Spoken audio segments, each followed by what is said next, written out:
Alrighty, lads. So this lecture is going to be a self-improvement habit tier list. Yeah, so this is going to be good. This is pretty good. I'm I'm pretty happy with this. For whipping it up pretty quick. Um, but my goal with this is I want to get you guys thinking on self-improvement in general, the habits, and then full comprehensive life, start to finish. Like the habits, like not just early on in the game, but early on in the game and later in the game of a man's life.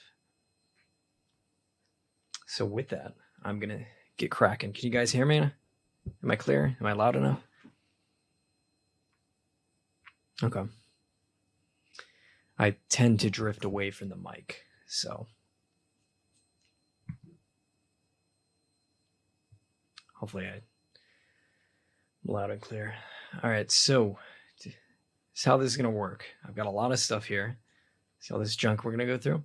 I've got like a list of habits in sections, and we're going to go through the different sections, and I'm going to make some major points, and then we're going to rank all of them in one of these classic tier list graphs. Have you guys seen these before? I like these. I don't know. I like the idea of making a tier list. Is my voice gone? I mean, I have been talking a lot. You let me know. Been in the hospital.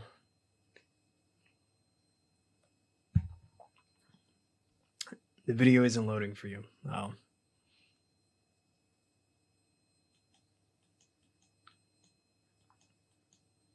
Yeah, I think it's you. All right, so to start it off, guys, we're going to start it from the top here. And I want to make one major point before we get into all this. So Jung once said that the first half of life is devoted to forming a healthy ego. The second half of life is going inward and letting go of it, right? So the way I've structured all this is I have a lot of habits that are more more on the self-improvement side of things.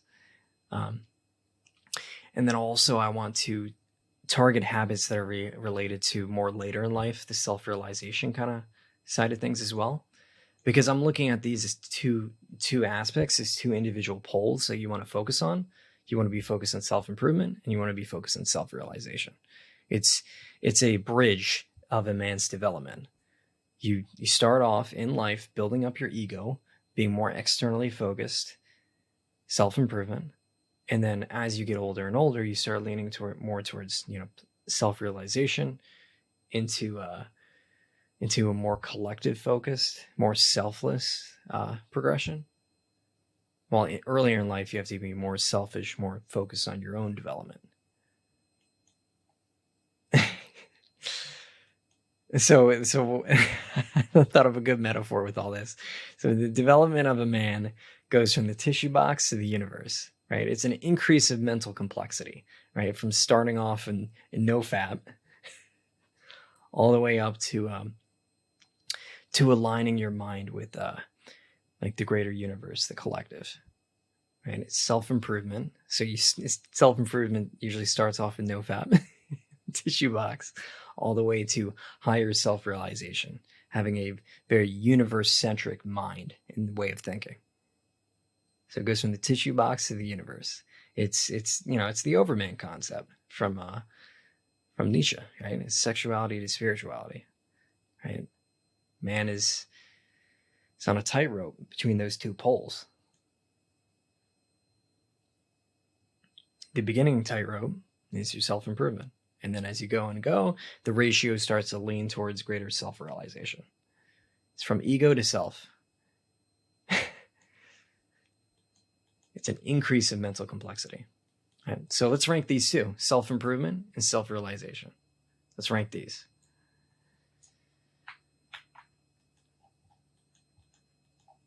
So where would you guys rank these? It's not good with the text. You can't really see it with the text, but yeah, you can't see the text. I'll get rid of the text. Make them bigger. Where would you rank each one? So this is in general self-improvement. Where's self-improvement? A, B, C, D, E. I mean, we're going to have to modify this as we go. Mewing S tier. I should have put mewing in here. So I would say self-improvement is A, and then self-realization is S. Because I would say self-improvement is the earlier life, like egoic, external focus. Like, hey, let me get my money up, let me get my gym, my fitness up, let me date, let me focus on all the external, the more selfish kind of stuff. And then self-realization is when you start to, subjugate and control the ego. It's as you develop a higher mental complexity mind, where you start to not only be selfish and focus on yourself, but also taking on more responsibility, focus on other people, getting the ego under control, finding your greater purpose in life. That's the more self-realization path.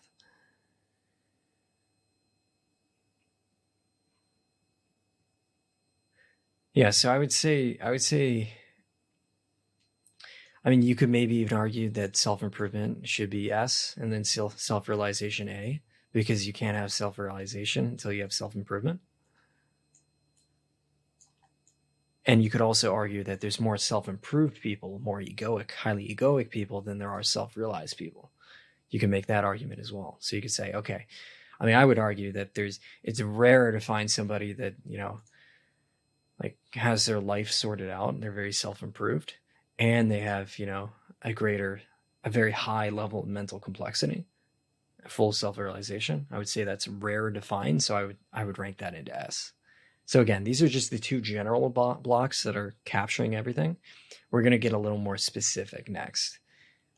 All right. So let's talk about these. So friends and socializing, teaching, learning, reading, purpose, and research. Let's go through these one by one. I got some quotes here to inspire us in these different topics. There's one from Brian Tracy here. Commit yourself to lifelong learning. The most valuable asset you'll ever have is your mind and what you put into it. And then this is a classic one. When one teaches to learn.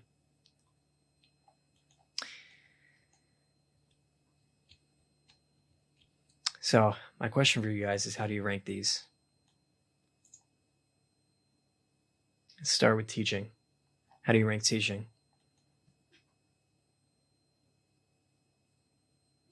Yeah, I'd put that one in S. Oh, let me copy it. Start with teaching and learning. So I put teaching into S because teaching also helps the teacher learn, right? So if you want to learn something very, very effectively, the best way to get a better handle on it, develop a higher understanding, is to also teach it. So for me in college, what I would do is I would learn the topics. I would do like the homework, the practice problems, and then I would go and I would teach my classmates. I would help out the other students that were struggling in the class. And for me, that was my best way to study. That was my most effective way to study. I figured out, and teach the women. I figured out that my most effective way of learning was to, be solo, learn it, but get to the point where I knew it well enough where I could then teach it and then fill in the residual gaps,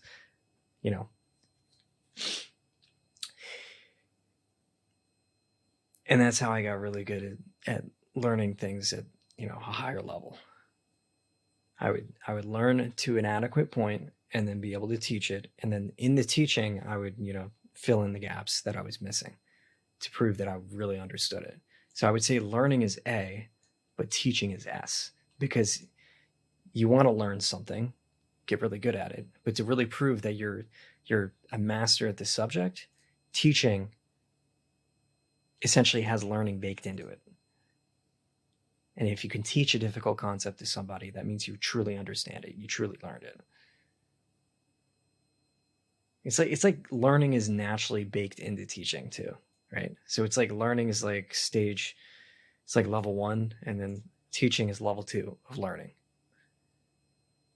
Yeah, exactly. And then again, it's just like self-improvement and self-realization. You can't teach if you don't learn, right? So these are kind of like, the intro level and then the secondary level, right? What else we got here? We got friends and socializing and reading.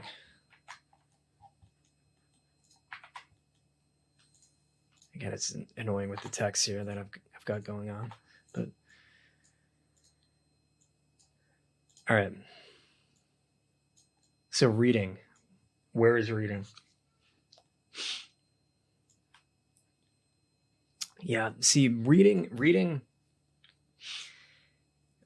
is you read a book and you don't feel that different, right?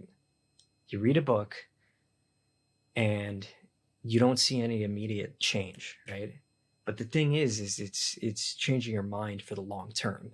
Like you read a book, you invest time into it, but it's causing the unconscious beliefs, your unconscious mind and your conscious mind to shift. Yeah, it's a long term focused investment, right? It's honestly one of the most uh, impactful long term investments you can have in your life, and nobody can do it for you, right? I can't, I can't read for you. Your teacher can't read for you, right? So you have to or not waste, but burn off a lot of your time for getting the return on it. So I would say books is. I mean, if we're gonna put teaching an S, what do you think? What do you guys think? S or A for books? Yeah, I'm torn. I'm torn. I'll lean towards S because no matter how far along in life, reading always retains the value. What about friends? Socializing of friends. Where do we put that? See, here's the thing, right? Friends can be one of the best things possible if they're positive influence, but they can also be one of the worst things possible. So friends can be an S or an E. Like honestly, for most of you guys, for most, especially for younger guys, like friends will be E most of the time. You got to be very selective and find good friends, and then it starts to rise up. So if we would say that sometimes they're S and sometimes they're E, maybe we put them in more C or B. Yeah, maybe we put them in C just because it's very polarizing. Um, yeah, I mean the goal is you want to have S friends, right?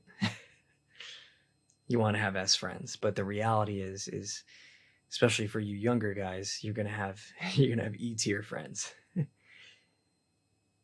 you want to find the lifelong friends that grow with you, right? Or you want to grow a lot yourself and then find new friends that are more aligned to your, higher level of mental complexity in life. Yeah, I mean, I just happened to copy and paste over a graph that didn't have F. Probably should have included F, right? Because we're gonna have some very obvious F tier habits. Ooh, legs going numb. But yeah, we'll keep friends in C. Socializing and friends at C because it's very, very wide, very polarizing and wide, right? What else we got? Purpose and research.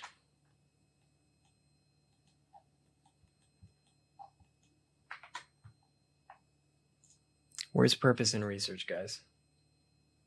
Yeah, you don't want to be in shut-in. You don't want to like, completely ignore this aspect of your life, especially early on in life. You want to socialize and put in the social reps. So again, that's important too. But you just want to be also aware of the negative impact socializing with negative friends will have on you.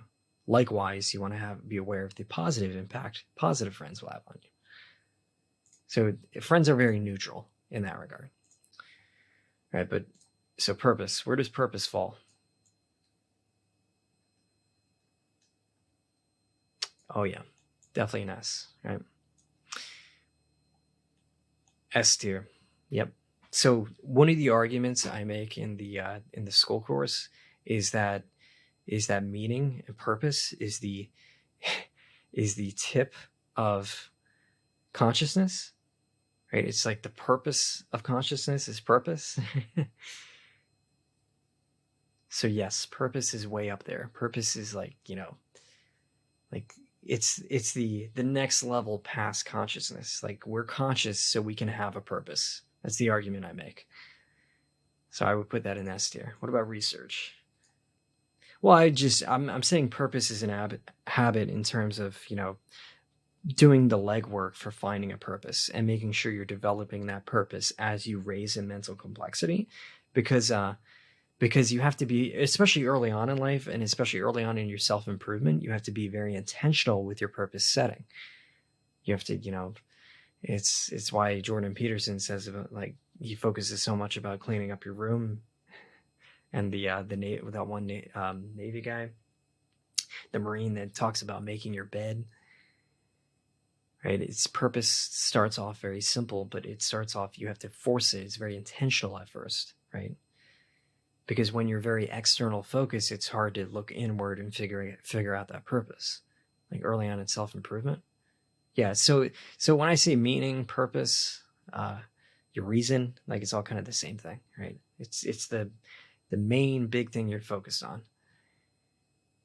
So again, it starts off very simple. It's like making your bed. It might be something like, oh, I want to be able to do 10 push-ups as a younger guy, but it evolves, right? It might then turn into, okay, I want to date girls, to then I want to get very skilled at video editing, to, this and that.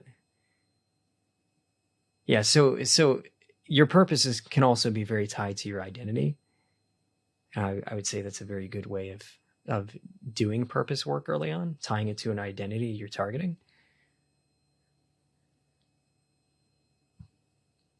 Yes, Peterson is very big on meaning. I am as well. Anyone that's very well versed in analytical psych is naturally going to tend towards focusing on purpose a lot, especially if you've read a lot of Nietzsche, a lot of Jung, a lot of Joseph Campbell.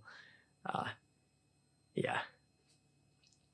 So what about research? Where would you put research?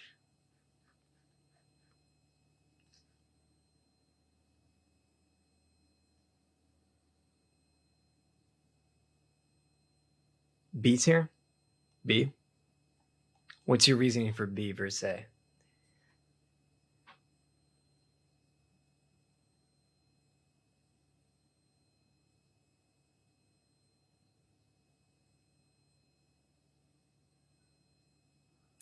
Yeah, if you're reading a lot of books, that's good too, but you also need to, how do you select for those books? That's another important thing too. You have to develop the skills of, being, using Google, you now using artificial intelligence as well to, to speed up your learning. So one of the things I do now is I'll start with Googling and using AI, ChatGPT, for figuring out, okay, what deeper book do I want to read, right? So I'll say, hey, ChatGPT, give me books on this topic, and then I'll get like a top level idea of what books to start with, and then I'll use Google to get some anecdotes. So I'll be pulling personal anecdotes from Google, like looking at subreddits to get like a lot of anecdotes, and then using AI to get more of a convergent robotic assessment, right? So using those two poles.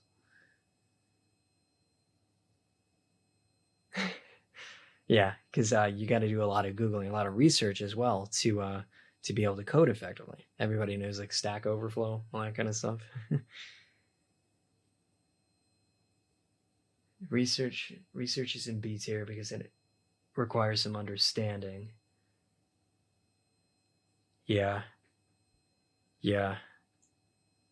I'm torn between B and A. We'll keep it in B for now, but then as we add more stuff to B, then we can maybe move it up. And that's our starting point of our first section. You guys like that? Well, I guess it's the first two sections because this was in section 1, and then all these other things in section 2.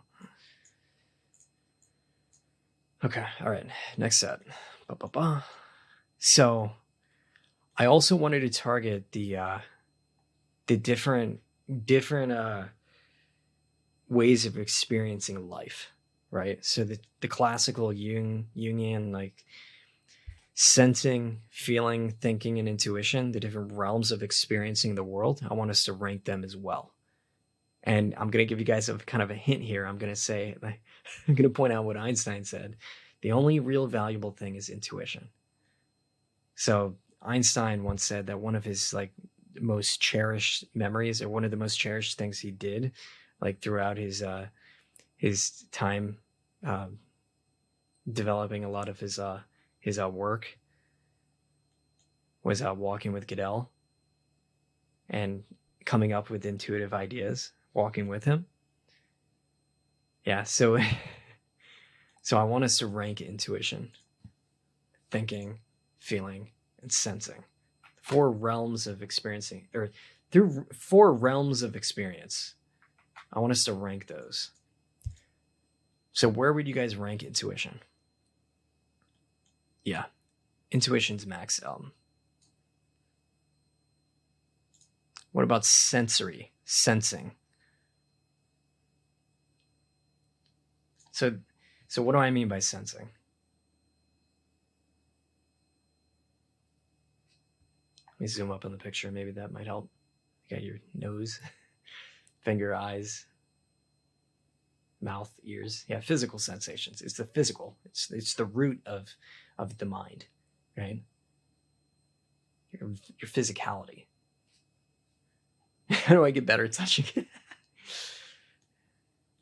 Well, it's like when I say getting better at your senses, I mean not being controlled by your senses, not being controlled by your indulgences. Like, because let's think of somebody that, like, is very overweight, somebody that's extremely overweight. That would be an example of someone that's not dialed in with their senses, right? Because they're, yeah, it's like the warrior archetype, person that is controlled by, the needing to taste food. Yeah, so I would say that's B. I'd say it's more B. If we're going to say intuition is S. And then what about feeling? What about feeling? Our emotions, whether we're happy, grumpy, whatever the winky face is, sad. No, I'd probably put that one in B too.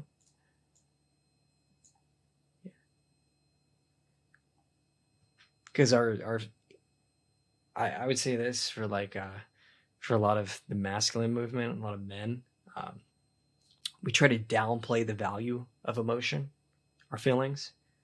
I would say the goal isn't to eliminate the emotions, right? Like being a masculine man is about eliminating the emotions. It's being able to control the feelings and emotions, right? Being able to utilize them and control them. Yeah, yeah. Because the thing is that, I mean, these four realms of experience, sensing, feeling, thinking, and intuition, they're tools for you to make use of. They're like, it's your toolkit for experiencing reality, right? So you want to be able to wield all four tools. So emotions is part of that. Just being able to wield it means full control and channeling it where it makes sense. Like for when when a man is sad or passionate about something and he properly channels it, that's where he can get a lot of value if he does it on a case by case. But let's say he's always sad and emotional. I mean, that's a problem. Right?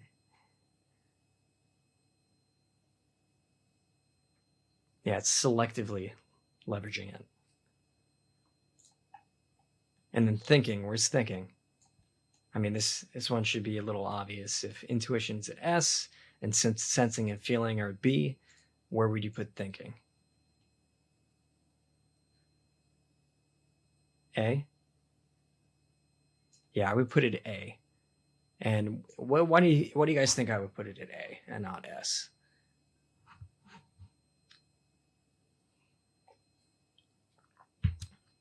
Why A and not S?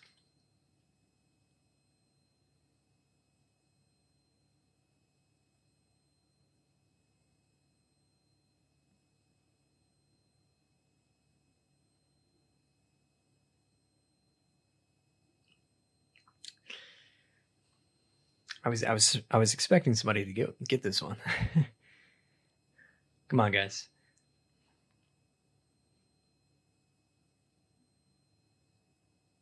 Well, yeah, that's one thing too. If you don't have thinking, like let's say you're like, you're very high mental complexity, a very high level of consciousness. Yeah, if you're not also very rational, it's like you become more of just pure guru type. I mean, we don't some people that's their path, but I would argue that you shouldn't do that. It should be a blend of intuition and thinking that oversees feeling and sensation. But to yeah, so we avoid becoming the pure new agey types. But what I'm trying to get at more than anything though is thinking can also be a curse. That's what I'm saying. Thinking can be an ailment as well, right? If we're not careful with the way we wield thinking.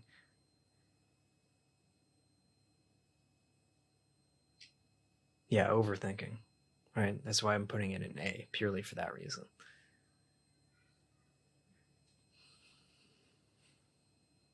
I didn't trust my S tier intuition. Nice. I love that.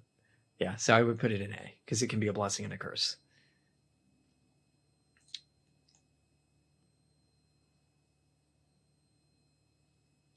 Because what we typically have with a lot of more kind of techie engineering types is they over rely on the thinking side and and and ignore sensing, feeling, and intuition and go like pure logic and reasoning when life is never like that, right?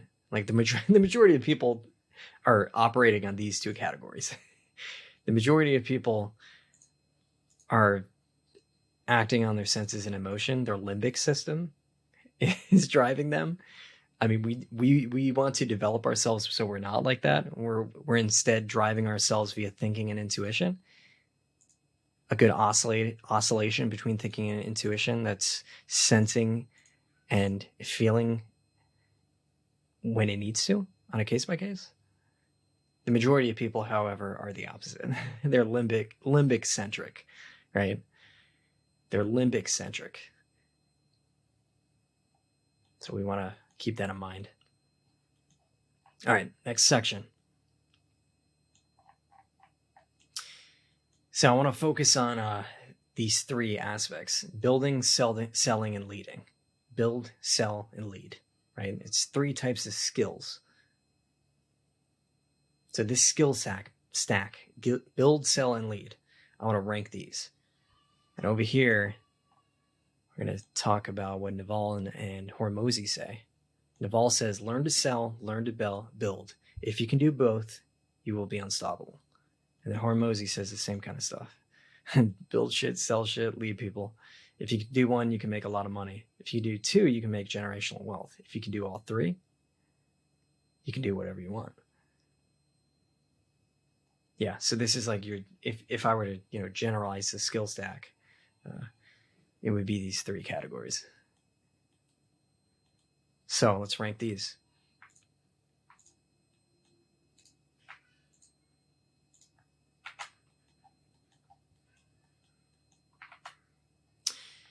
All right, we just saying S tier all around. Well, let's think about it from a corporate perspective. Let's think about like a corporation, right? Who is always at the top of the corporation? Yeah, the leader. And then as you go down the hierarchy, what increases versus the top? As you go down in the hierarchy of a corporation, it increases, the amount of people, but also the individual contribution, right? The individual, they're called individual contributors, people that are more doing like the serial work, in this case, the building and the selling, right? So I would say that leading is S tier, in my opinion. And then building and selling are the A tiers.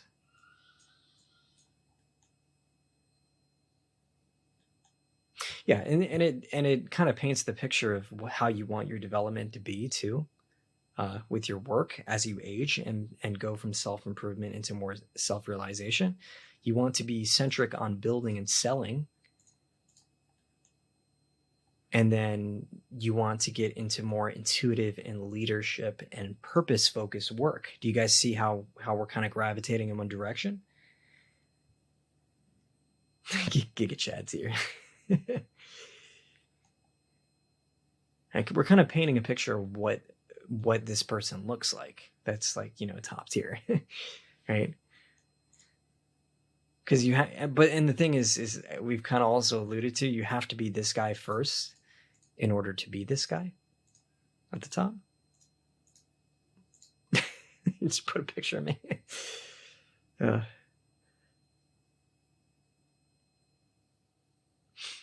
Yeah, tier list. Welcome. Yeah, so that's what I'm trying to highlight here. That's the kind of the point of what I'm getting at, right? It's like you want to start off being a more individual contributor kind of type, doing like, serial work, but as you grow, you want to take on more parallel work. Like, you get really good at deep work, building and selling, but then as you progress up, you become more of a kind of manager type that's able to do deep work, but also be able to oscillate between parallel work and deep work. Right? The more management, like overseeing parallel lines, the more right brain kind of thinking, and the serial left brain execution. You guys see that? Is that clear what I'm trying to say? Yeah, well, exactly. You need both, right? Because a lot of what we put in this top S category depends on the A category, right? It's both kind of styles of thinking, left brain and right brain, right? Serial execution, parallel execution.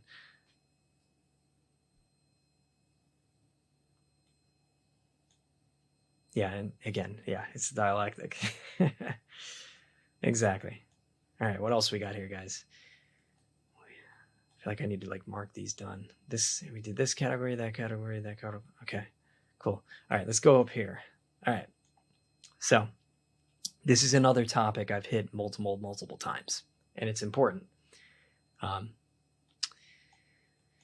These two focuses: food diet and info diet. Right? I think everybody nowadays probably knows about the food diet, right? You gotta have food diet dialed in for self improvement. It's very, very important. Right? It's your body, it's your physicality, your growth, who you are physically is dependent on what you eat. Everybody's heard the saying, "You are what you eat," right? Like everybody hears that one. What some people don't hear is your mind becomes what you consume, what information you consume. So there's two ideas here, right? Our body is becoming the food we eat, the inputs of food, and inputs of just, all the things that are physically going into our body. And then there's also our mind is a byproduct of all the information input that's coming in. Like this right here, as I talk, this is information input to your mind. So I'm actively molding your mind. The signals, the waves, the auditory waves and signals coming from my voice are going into this microphone, getting translated to zeros and ones, traveling to you, going out of your audio and video, and then into your ear, being processed by the crazy sequence in your ear, into your brain. All those electrical signals are going off, right? It's like a huge sequence of cause and effect and waves that are propagating from here to where you're at. That's your info diet. Do we understand that? I hope that's very, very clear. And it's like that all day long. Everyone is brainwashing you. It's all brainwashing. Right? Your mind is malleable and constantly forming and shifting, whether or not you're accepting it or not. Right? All the information going into your mind, even those ads that play that you don't really pay much attention to, they're going into your mind. into your unconscious mind.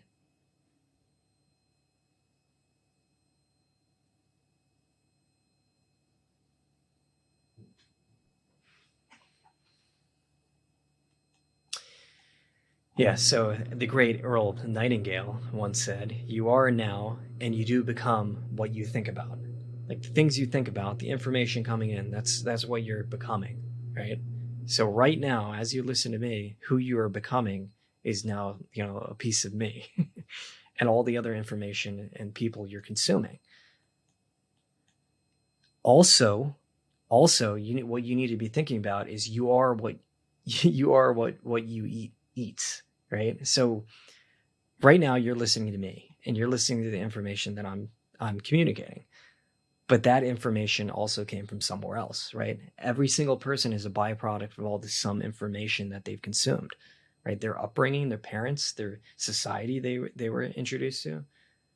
Yeah, you're eating my wisdom, exactly. You're eating a piece of my mind. You're molding your mind as a byproduct of my mind.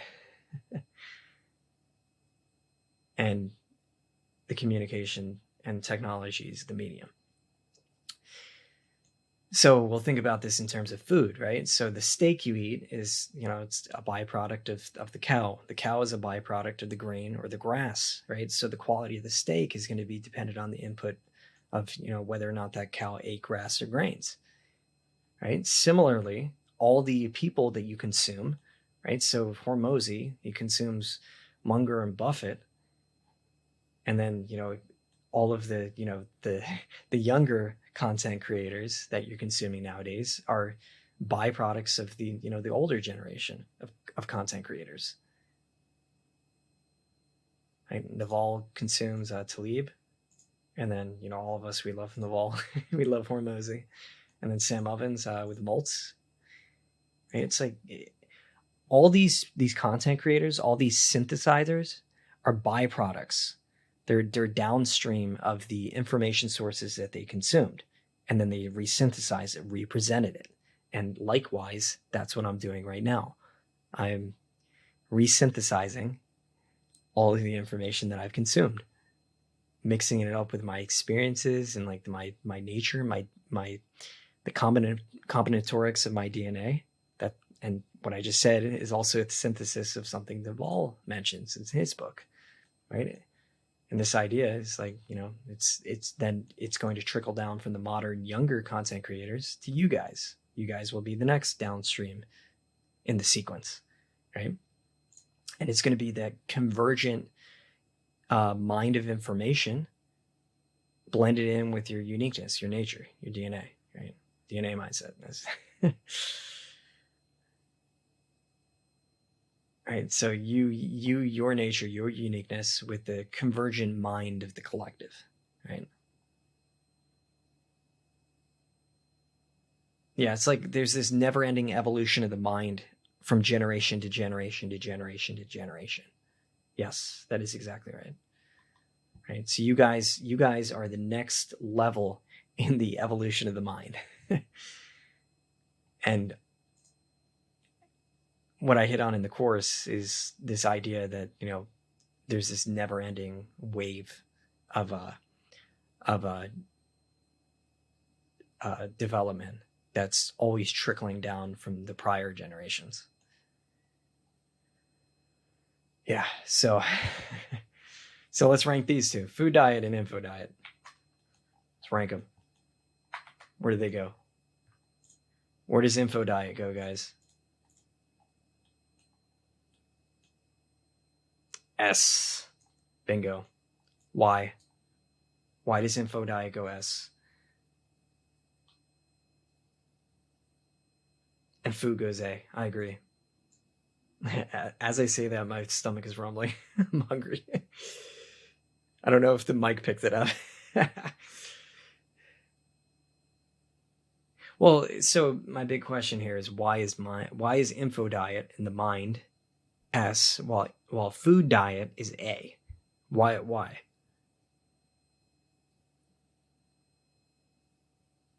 Well, yeah, if you don't eat, you die. so you might argue that is more important. So you can make that argument too. But I would say that everything you do, all your actions, it's all downstream of mind. Yes, exactly. Mind is the originator. It's everything sparks from thought in the mind, and then downstream comes into objective physical reality, right? So I would say info diet in the mind is the precursor to all uh, downstream objective manifestation. Yeah, so I'm kind of touching on idealism there too, but you can go into the quantum thinking lecture if you want to hear more about that one. Just touching on that too. So we got a pretty good list here going. Pretty good list. What next? What's the next section? Let's go easy mode for a bit.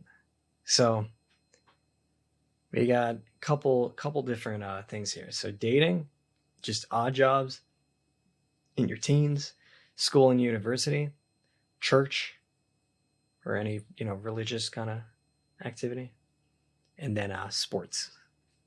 So just a quick thing I'm going to touch on before we go into ranking these. Ralph Waldo Emerson once said, "All life is an experiment." I would say early on in your teens, in your your younger days, and your early self improvement era, what you want to be doing is you want to be rolling the dice a lot. You want to be doing a lot of experimentation, learning life, figuring out what you enjoy, what your specific knowledge is, what your no, not gambling. I'm not saying doing a lot of gambling. I'm saying make a lot of iterations in life, right? In the things you do, places you go. Yeah, you want to be rolling the dice a lot, taking a lot of iterations. I'm not endorsing gambling. Actually, gambling should have been an actual something I included in this, but I didn't. Well, we can add it. We'll add it. We'll add that one too. We'll add actual gambling.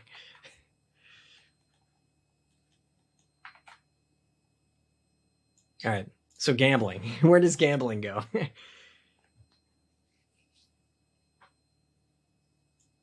E. Gambling's bad. Gambling's very, very bad. Do not gamble. It's a waste. The house always wins, so don't gamble. I mean, you can do it occasionally as like a novelty, but you don't want to get hooked on gambling. Dating. Where do you put dating? S? Why would you put dating in S? That's your brainstem talking. I would say it's more B. Dating is B tier. Why is dating B tier?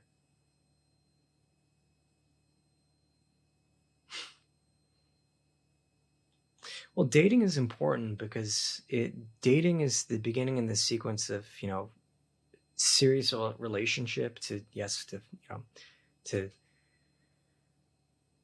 marriage and fatherhood. Yeah, it's like the beginning of that sequence, so it's important in that regard. But dating can also be a big indulgence, right? Just an indulgent pit, right?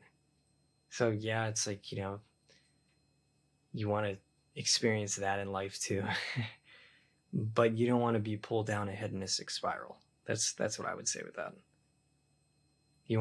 I mean, some men are going to go through their life and just continue the dating game until their late 30s.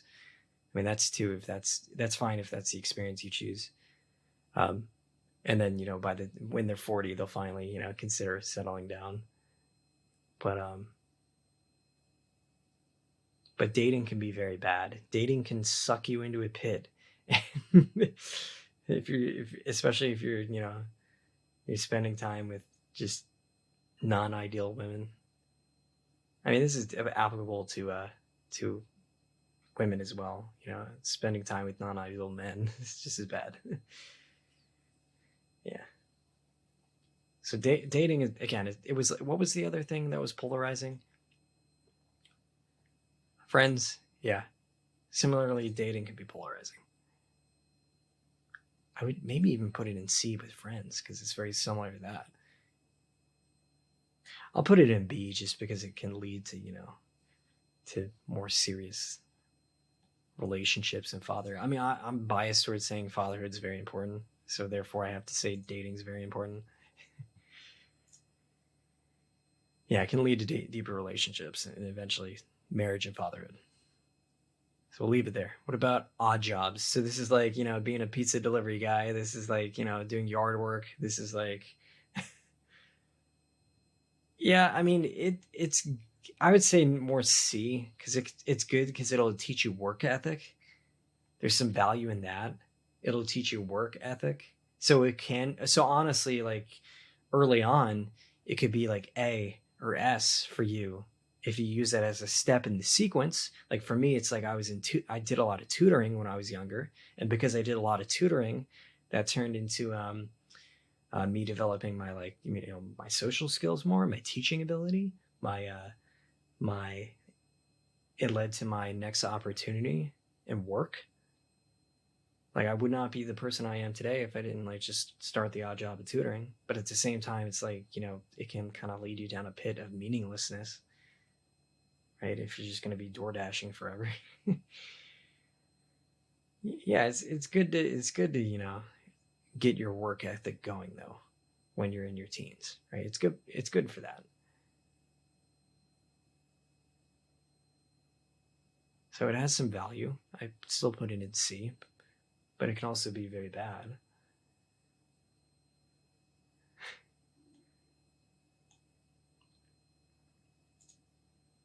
What about sports? Where would we put? So when I say sports, I mean like a sports team. You know, getting a lot of exercise in a team setting.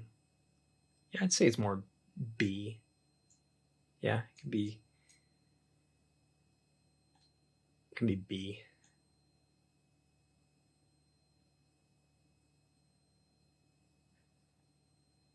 Yeah, B, because it's like it can be a entry level into getting your fitness more in check, and then you also it could be meaningful socialization. So more just than it's better than just indulging with friends. It'll get you also in the kind of thinking at a team level. Yeah, it's really valuable for younger men. Yeah, that's why I put it in B. We might have to shift all these around by the end, but what about school and university? Where do you put that? School and university. A. C, D, B. Ooh, here we go. We got it. This one's a bit of a, yeah, this one's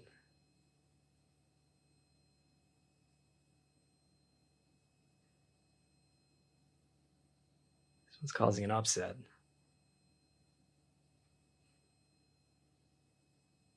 Depends, yeah. So I'll say this: university and school has a potential to be bottom tier, right? Bottom tier. If you go to university um, without a game plan and go for the college experience without any focus on like providing some value to your life. Like I know a lot of people to the point where their lives were ruined by university. They're in crippling debt and they got no value with their degree. So university has the potential to be E tier, but also so you have a lot of content creators that say, oh, university is a waste, a waste, a waste. But for some people, if you want to get into something very highly specialized, so if we're talking things like, for instance, artificial intelligence right now, which is absolutely booming, you need to be very advanced and university taught. So in that case, university would be S tier, right? So things like gosh, like artificial intelligence, like if I wanted to do something like parallel processing with graphics computation, any of the very very intense technical fields, neuroscience, like if I wanted to be a surgeon, and all those kind of very highly specialized fields, that in those cases with that path, it would be S tier. So it's very path dependent. Like it's very path dependent, the value of university. So for that reason, I would put it more B tier, right? B tier. because it can situationally be S or E. Either the best thing that's ever happened to you or the worst thing. And it depends on you too, personally. Like for me, it's like I became far more disciplined via university, and the people I met and the opportunities I had and the way I grew as a person. Like university was very good for me. It was a good environment. So you got to think about it from an environment growth as well. Yeah, the social growth. Like I didn't go to university purely like as in I want to be a DGen. I mean, there's some DGen aspects of it, but also for me, it was positive in a lot of ways in the way I socialized. Yeah. So that's another polarizing one. So I'd say B tier. Church. What about church? This one might cause some upsets. What about church, guys? S, E. Ooh, there we go. Very polarizing again. Some people are saying S. Some people are saying E.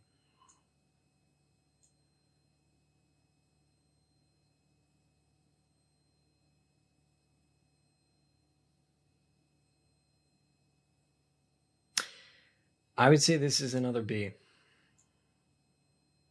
And I think you guys basically painted the picture of why.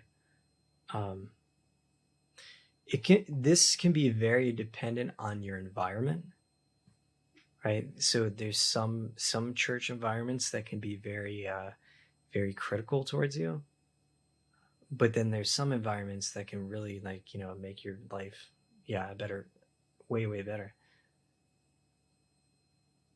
and closer to the more right brain thinking and spiritual thinking.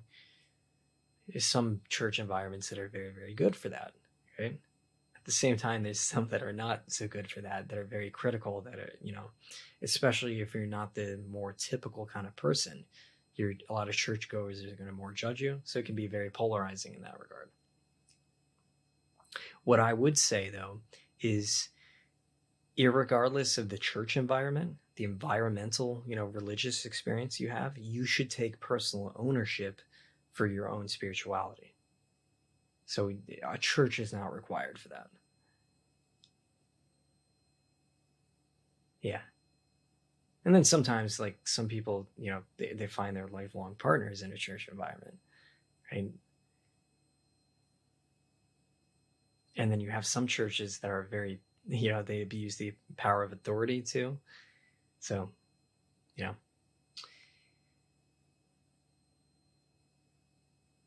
irregardless of if you're religious or you are involved in a church or not, you should always take responsibility of your higher mental complexity development and spirituality. I like that comment. Marino is F tier. Ouch. You gonna take that, Marino? Gosh, I probably shouldn't be trying to start a fight in the chat. Okay, all right. What else we got here, guys? Oh, we got these basic ones over here. So, bar and booze, lifting, cardio, drugs, coding, sleeping.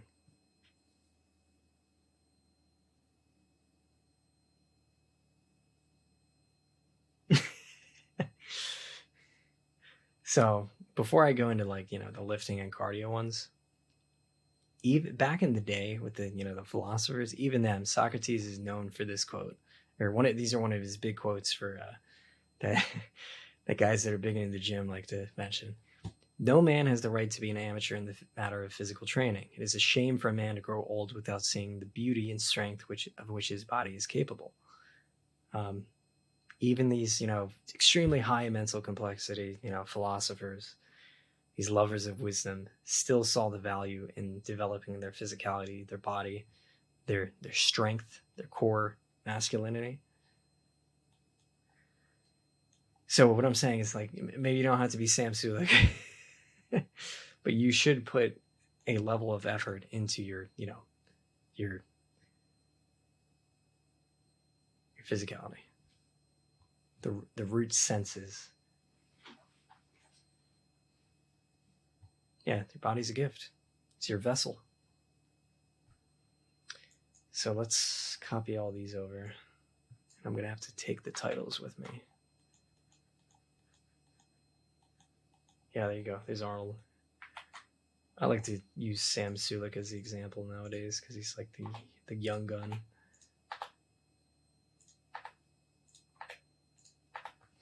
All right. Ooh. There we go. Okay. All right. Bars and booze. Where's that go?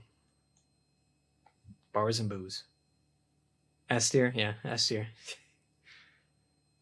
C? D? D tier? I'd put it more D tier. Why not E? Why not E?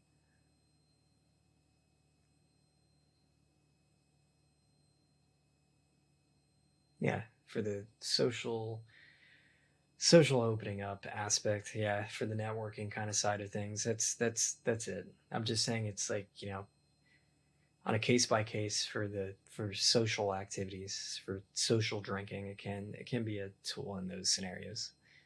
Right?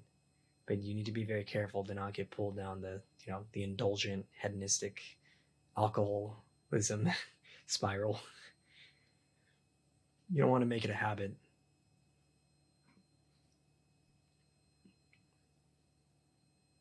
Yeah, so that's the only reason I don't put it in E.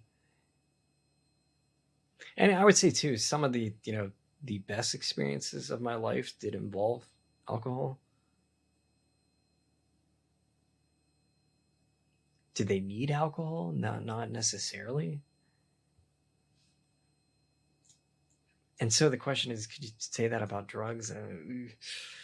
I'd still put it in E. Drugs in E. Don't do drugs, kids. I'm just gonna leave that one there. Leave it. That one's pretty obvious. All right. What about lifting and cardio?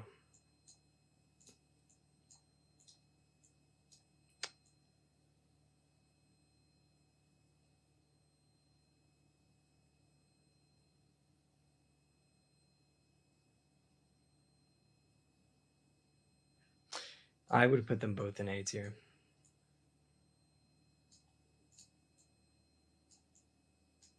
They're fundamental in your self improvement. Again, it addresses the core physicality, senses. It's linked to the senses, physicality, your self improvement. It gets you growing in terms of physical pain, right? Like you want to face the growth, the suffering in terms of in the gym, in terms of your mental work. Where's the odd job? The odd jobs, that can be a way of facing some mental strain and leading to growth. But the added benefit that lifting and cardio has is that it's improving your body, your health.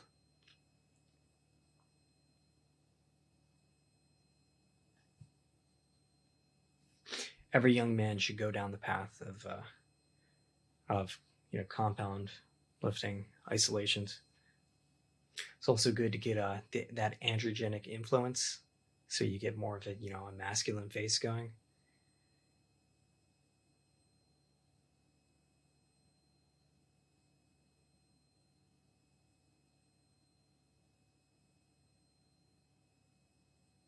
And then cardio for as you're saying, that heart health.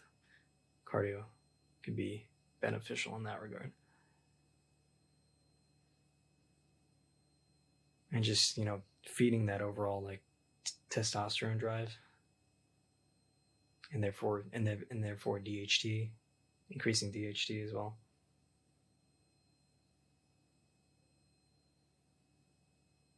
Sprinting helps with that too. High intensity interval training could be really good in that regard. Those are no brainers, right? Would I say lifting and cardio is the most important thing a man can do? No.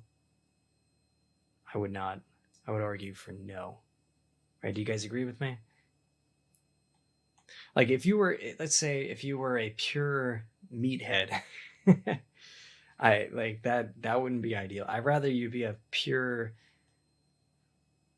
intuitive leader, purposeful man than a pure meathead. Right? Well, it's just hard for me to go up. You gotta repost it. It's hard for me to go up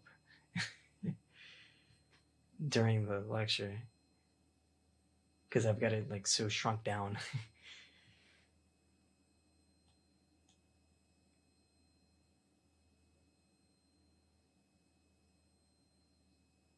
Yeah, exactly. Yeah, yeah, I'd agree with that.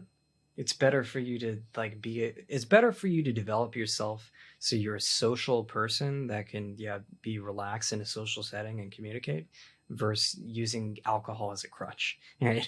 You don't want to use alcohol purely as a crutch for that. But you know.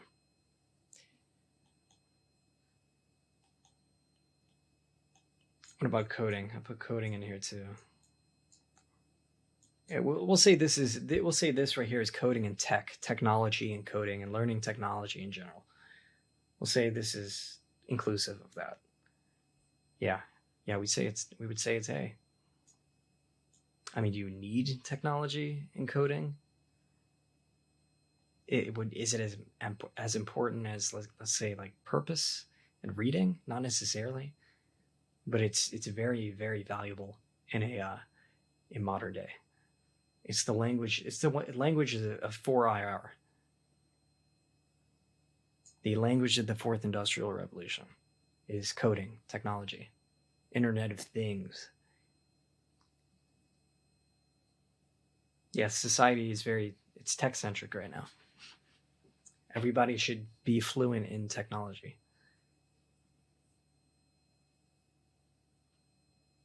I'm also saying, leveraging AI. I'm including that in there. Like you need to be up to speed in your AI tools now, more and more. You speak binary. What about this one? Sleeping. Sleeping. Where'd sleeping go? Yeah, S tier. No contest. Everybody needs sleep. It impacts every single thing you do in your waking hours. It's how you store memory. It's like everything is dependent on sleep.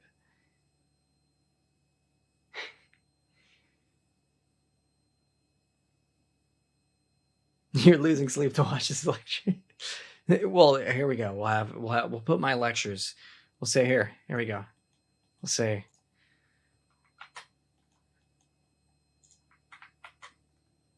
DNA mindset content. Where's that go, guys? What tier is that? E tier. Oh, damn. Ouch. No, we'll put it in S tier. There we go. We just justified it for you. We justified it. You made a trade-off for sleep. Yeah, you like that ego? Oh my gosh. I mean, I've been losing a lot of sleep. I've been losing a lot of sleep for the baby, guys. So, baby, it would say babies are S tier then. Ah, oh, dang. Okay. All right. Do I sound more tired? Let me know. Do I look more tired? Do I sound more tired? A little? Yeah, I probably sound a little less like upbeat. I probably sound a little more chill and like kind of tired. But... All right. Okay. Next one, guys. We did these. All right. So let's talk about this right here. Nature, social media, TV, doom scrolling, pornography, video games, and sexual activity. So, what about this one? You guys want to guess what that is?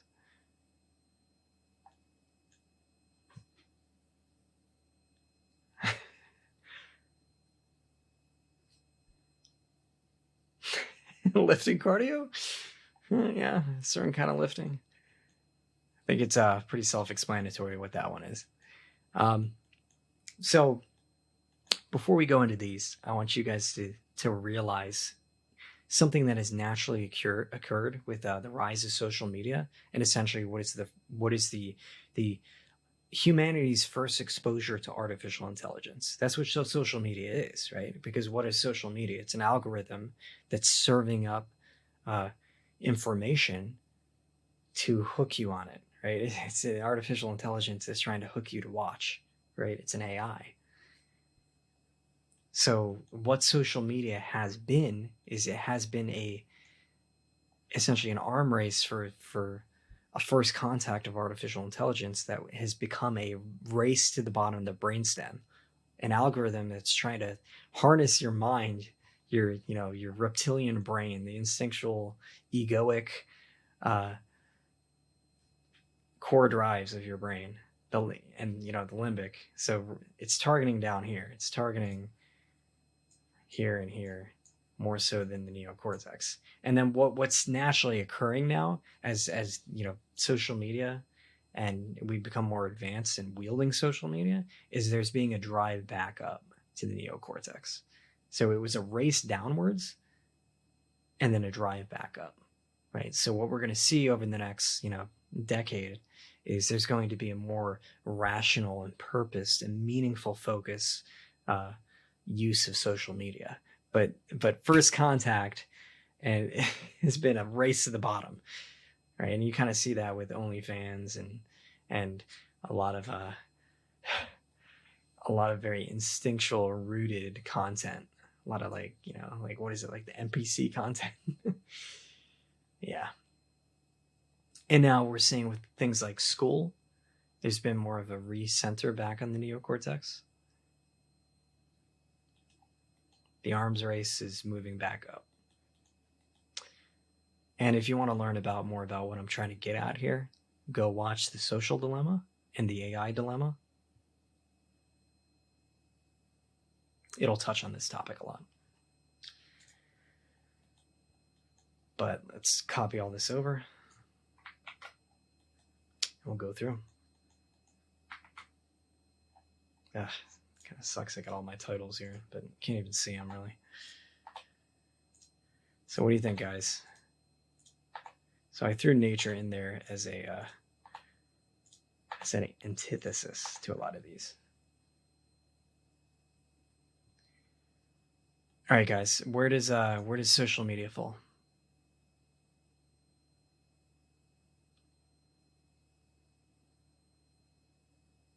Well, what are we doing right now, guys? What is this? What is this?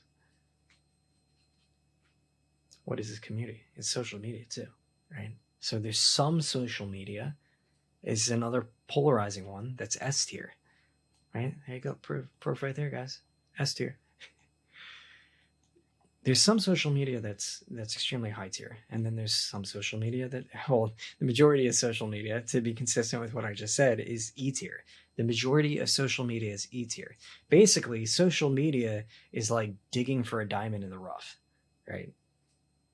Like right now, you guys are in a diamond space of social media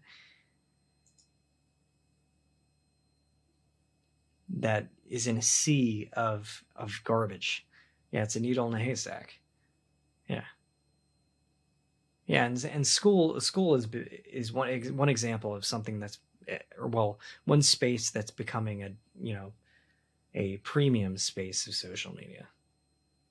And that's where everything is going towards now. It's all going to online educational, that's pay gated.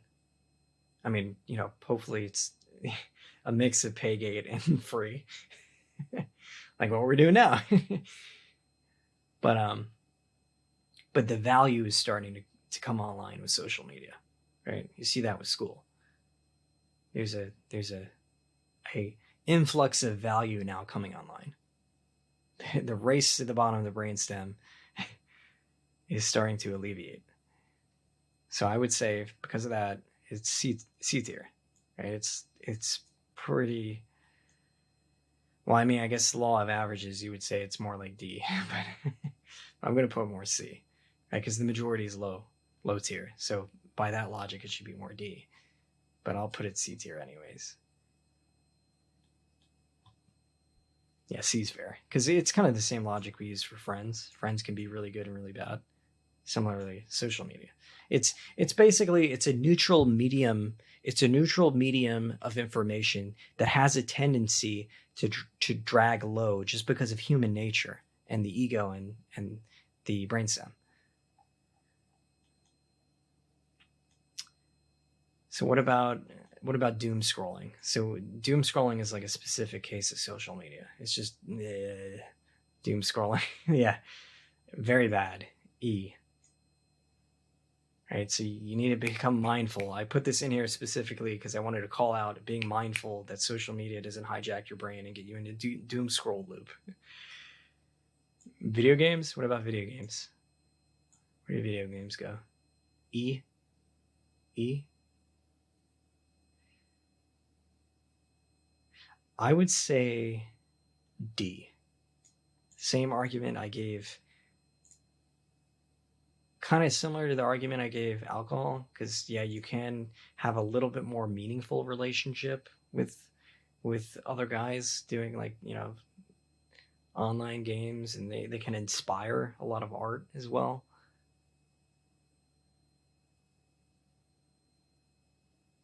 I mean, the problem is with the video games and a lot of these habits we're going through in this category right here is they substitute, right? The biggest problem with the video games is it substitutes your adventure, right? Your adventure in life is substituted by the adventure in your video game. That's the biggest problem with the video games. What about TV? Yeah, well, that's why I put it in D, 'cause some games can have a deeper meaning. I would say the same thing again.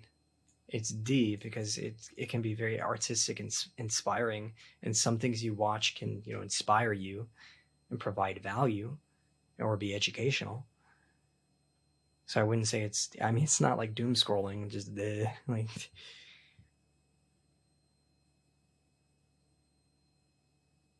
Well, yeah, I'd say the majority is E, but but the thing is if you be very selective with your information intake, it can even go up to S, right? Because I would say for me, it's like, I mean, yeah, if my wife is watching something goofy, it might be more like a D tier.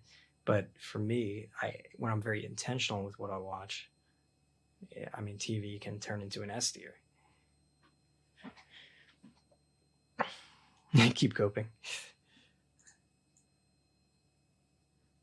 What about this guy? What about that? Put that a good forearm there. S tier, yeah, S tier. There you go. No, that's a little bit obvious. This is the worst thing you can do. The tissue box is literally the worst thing you can do, guys. So naturally, this falls there as well. Right here is the worst thing you can possibly do because it's hijacking your brainstem. All right, it's turning you into brainstem animal. I cannot stress it enough. It also spikes your prolactin and uh, can impact your androgen receptors. It doesn't necessarily harm your testosterone, but it can downstream harm your testosterone with the impact androgen receptors, high prolactin, and just reducing your drive in general can then harm your testosterone. I mean, there's a lot of misunderstanding with T and the in this subject.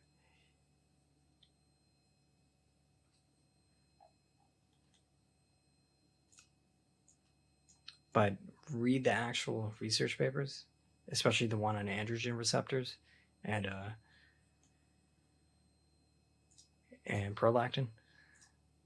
What about nature? Where does nature fall? Nature is S tier.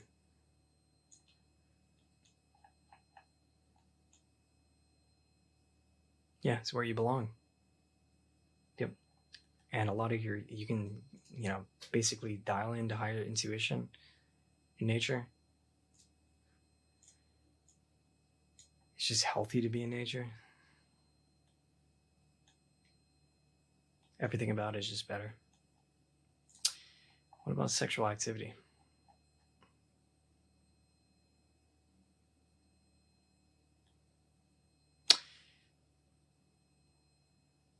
I would say it's B tier, just because it can be very beneficial to you if you're in a good and loving relationship, but it also can be a very negative impact on you.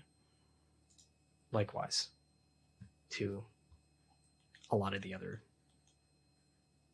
yeah, I mean, dating's in there. It's pretty aligned to that. I mean, you need to grow and understand women and your relationships with them. It's very important for, I mean, for the man you're turning into.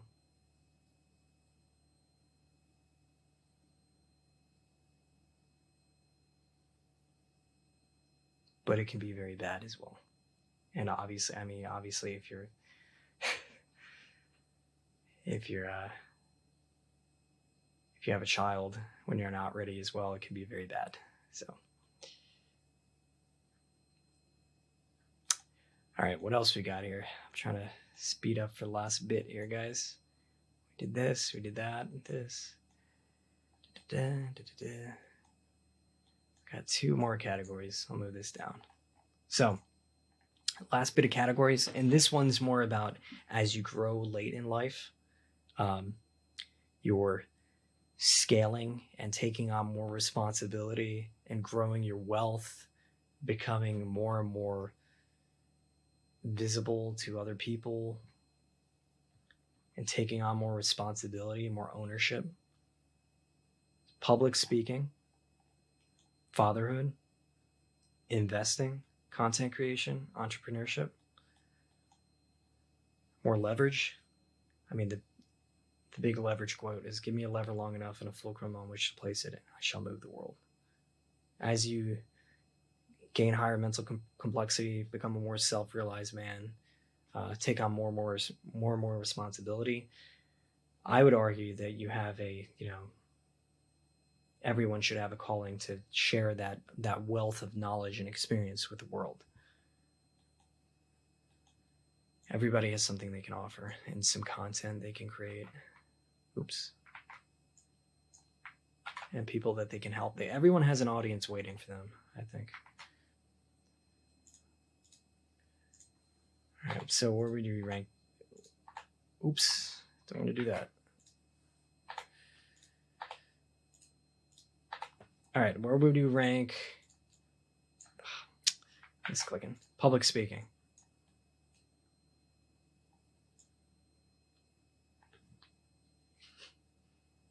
I put it in A. Because, I mean, you don't need to be a well-spoken, charismatic person to be successful in life. But if you develop that skill, it can be very, very powerful. Right? It kind of goes back to the other quote we had about learning to build, sell, and lead. Like, typically, the really advanced builder kind of people aren't very good at selling and speaking. But if you can really combine, as Naval and Hormozy were pointing out, if you can combine the ability to build value and then also communicate and convince other people that you have that value and you can provide value to other people and you can, lead people to come together as a group towards a common goal, that's all a very, very powerful. Yeah. It's like the peak of external growth is being able to speak to a crowd, to form a movement, to form a community, and charge towards a goal. It's like the peak of the external experience as a human being. What about fatherhood? Yeah, S tier. I mean, it's like the future of humanity depends on it, and the father is extremely, extremely important for the rising up of generations, because the father is the archetype of authority, responsibility, meaning, all that. It's vital. It's vital for the development and the rising up of the younger generation, in terms of both kickstarting self-improvement and guiding self-improvement, and also taking men and pulling them towards the ratio of self-realization.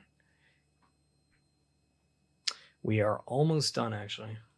Yeah, I'm gonna have to. We're already up to almost an hour and a half, so a little more here. Got one more section after this, and we're done. I'm trying to hurry too, because I don't want the camera to die. It overheats. So yeah, I can post the tier list in the chat too. Yeah, I'll do that. What about content creation, guys?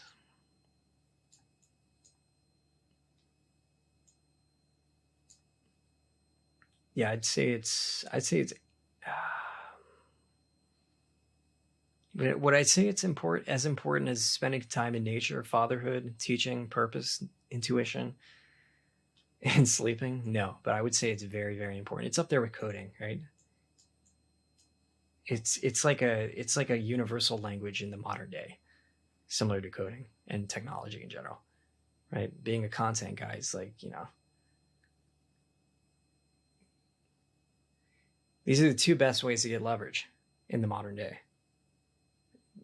Building software that can be reproducible, permissionless leverage, or content that can be reproducible at scale. Yeah, you can reach so many people. Exactly. That's why these two things are so powerful, because you can reach at scale, coding and content. What about entrepreneurship?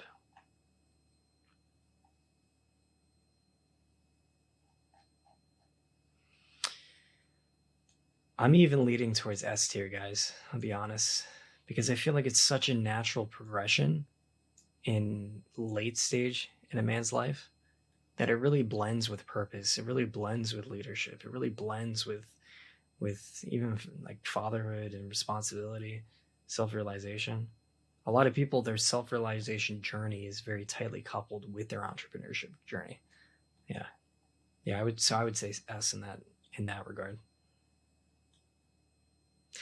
Dan Coe has some really good things he wrote about how like entrepreneurship is like a natural next stage in yourself. I think he says in your self improvement, but just in your overall development for aiming to a higher level of the psyche and mental complexity. Entrepreneurship is a great like entryway.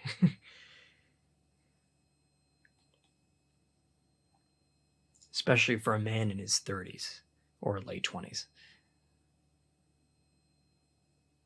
What about like the stocks? What about investing, like your stocks, your crypto, all that kind of stuff? Where would we put that? Yeah, so essentially, this is for multiplying or scaling up your wealth, right? Because we essentially use investing as a scaling mechanism for our wealth. So later on in self improvement or self realization, you want to scale your wealth up, multiply it. I would say it's kind of a B, right? Because it's not as vital as some of these other things in your life, but it's up there. Lost $50 on exchange fees. I lost 4,500 on Bitcoin. And my dog's freaking out. Not sure why. You guys might be able to hear that. All right, here we go. Final section, and then we'll have a quick wrap up. The inward journey. The inward journey. So as you get older and older in life, and you get to the late stage of your development as a man, what tends to happen is you start to look further and further inward, right? This is where like kind of the midlife crisis occurs. Like sometimes it's earlier for others, but the shift goes from external self-improvement, the selfish shift, to more internal, and then more purpose-centric, and then more selfless, right? This is the more self-realized inward look. So who looks outside dreams, who looks inside awakes, right? All of these habits are kind of aligned to that, right? Because remember, the majority of your mind is unconscious, right? It's like an iceberg. Yeah, you got to learn to know yourself, right? So that's what these habits are all about. It's about this, conscious to unconscious dialectic. Shadow work, active imagination, long intuitive walks, meditation, journaling. So let's copy those over.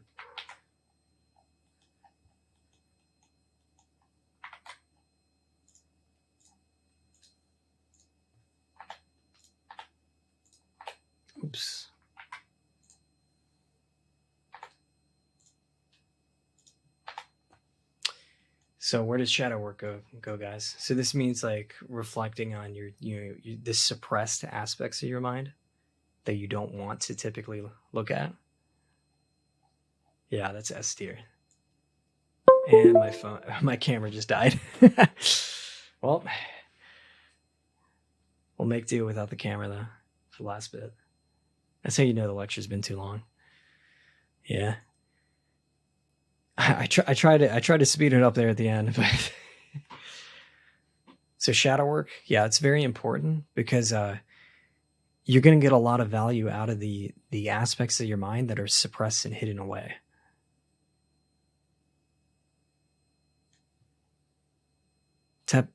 Typically, that's where your superpower is. The parts of your mind that you don't want to face and go into.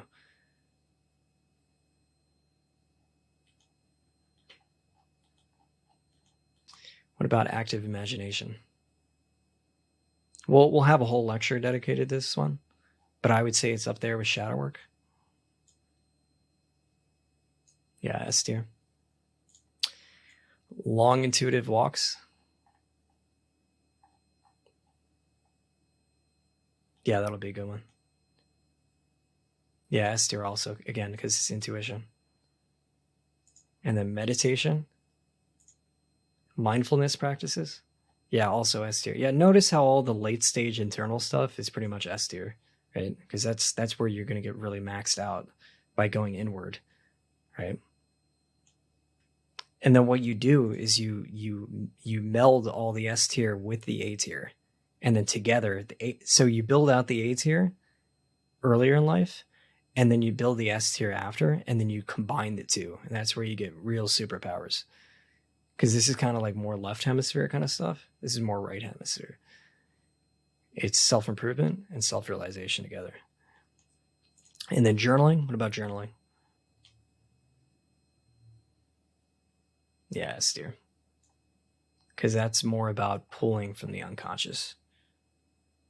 No.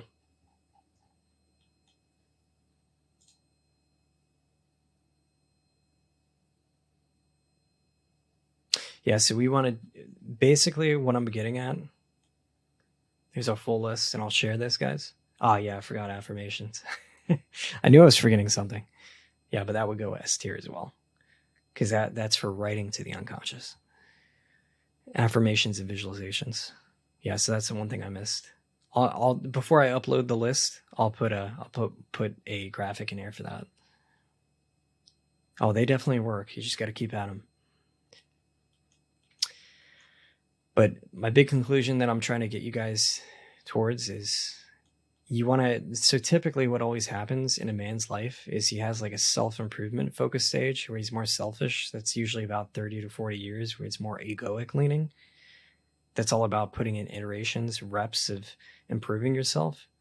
And then in the second half of life, you're more focused on, the self-realization and letting go of the ego that you build up and learning to subjugate it and leaning towards more purpose.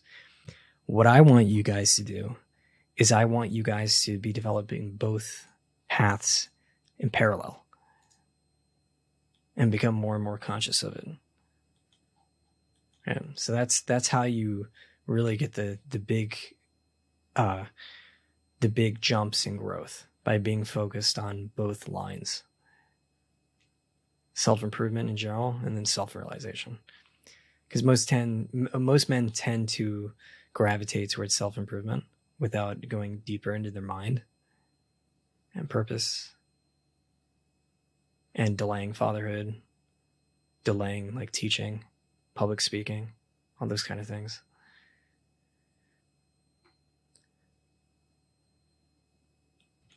But yeah. And that is it, guys. Yeah, an oscillation between these two modes, right? That is the yeah, it's gambling. That is the self-improvement habit tier list. Hope you guys like that. You let me know if you like that for a change, something different. And we're right at an hour and a half, so I think that's a good place to end it. I mean, that's going to be a lot for a video. Anyways, yeah, I like tier listing personally. And then I'll wrap it there.